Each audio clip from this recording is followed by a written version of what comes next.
जय श्री कृष्ण। तो क्यों हर भारतीय को वेदों पर गर्व होना चाहिए? आज है डे 4 ऑफ शुरू से स्पिरिचुअलिटी। अब तक हमने ये समझ लिया कि आध्यात्मिक दर्शन की नींव है हमारे वेद। वेदों के बारे में यदि जाने तो वो इस दुनिया के सबसे पुराने ग्रंथ है, सबसे पुराना ज्ञान का भंडार है।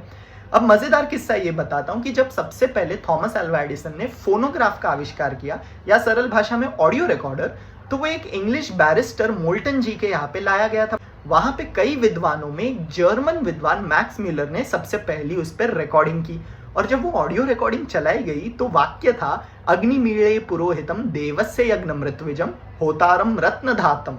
और ये आपको जान के आश्चर्य होगा कि ये हमारे ऋग्वेद की पहली ऋचा है, वेदों का सबसे पहला मंत्र है। इस मंत्र में हमारे ऋषि मुनि अग्नि की प्रशंसा कर रहे हैं कि आप हमें कितना कुछ देते हैं, और जिस प्रकार एक पिता अपने पुत्र के लिए हमेशा खड़े रहते हैं, उसी भांति अग्निदेव आप भी हमारे लिए हमेशा उपलब्ध रहिए। है ना कितनी सुंदर बात। तो इससे आपको ये समझ में आ रहा होगा कि वेद जो है उन्हें एक यूनिवर्सल प्रेयर कहा जा सकता है, जो प्रकृति ने हमें दिया है उसके प्रति हमारा ग्रैटिट्यूड, हमारी कृतज्ञता।